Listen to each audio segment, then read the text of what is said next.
నమస్కారం. నిన్న మనం ఒక శ్లోకం నేర్చుకున్నాం కదా. ఈరోజు ఒక లీల నేర్చుకున్నాము. మొన్న నేను చెప్పిన మంత్రాన్ని ప్రతిరోజు కూడా చెప్పించడం మీకు మంచి జరుగుతుంది. ఈరోజు ఆ లీల ఉంటాము. ఒకరోజు యశోద శ్రీకృష్ణుడికి పాలు పట్టిస్తుంది.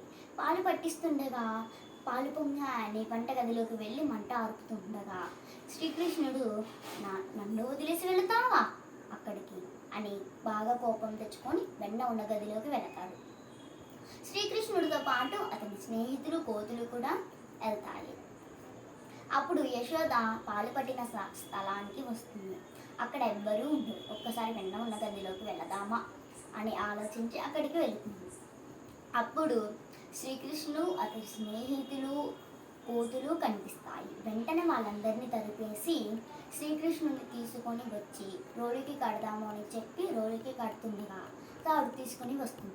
కడుతుంటే 2 అంగుళాలు దక్కుతుంది. మళ్ళీ వెళ్ళి తెస్తుంది. 2 అంగుళాలు తగ్గుతుంది. మళ్ళీ వెళ్ళి తెస్తుంది. 2 అంగుళాలు తగ్గుతుంది. అలా యశోద ఇంట్లో ఉన్న అన్ని తాళ్ళు కూడా అయిపోతాయి. కానీ శ్రీకృష్ణుని మాత్రం కట్టలేకపోతుంది. తల్లి బాధ చూడలేక శ్రీకృష్ణుడు సాయం చేస్తాడు. అప్పుడు యశోద తాడుని కట్టి ఇంటి లోపలికి వెళుతుంది. యశోద ఇంటి ముందు 2 చెట్లు ఉంటాయి. ఆ 2 చెట్ల మధ్యలోకి ఈడ్చుకుంటూ వెళతాడు. అప్పుడు వెళ్ళినప్పుడు ఒక్కసారి ప్రయత్నిస్తాడు ఆ 2 చెట్ల మధ్యలో నుంచి రావడానికి, రాలేకపోతాడు. మళ్ళీ ఇంకోసారి ప్రయత్నిస్తాడు, రాలేకపోతాడు. 3వసారి శక్తినంత ఉపయోగించి వస్తాడు. అప్పుడు ఆ 2 చెట్లు కూడా వేర్లతో సహా ఊడిపడ్డాయి నేలపైన. ఆ 2 చెట్లలో నుండి 2 వస్తారు.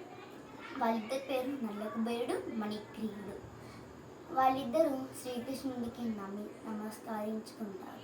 వాళ్ళిద్దరికి ఒక శాపం వలన ఆ 2 చెట్లలో ఉంటారు. వాళ్ళిద్దరూ శ్రీకృష్ణుడికి నమస్కరించుకొని వాళ్ళ లోకానికి వెళ్తారు. అప్పుడు శ్రీకృష్ణుడి జనమంతా కూడా మెచ్చుకుంటారు. హరే కృష్ణ కృష్ణ కృష్ణ హరే హరే, హరే రామ రామ రామ రామ హరే హరే. జై శ్రీకృష్ణ చైతన్య.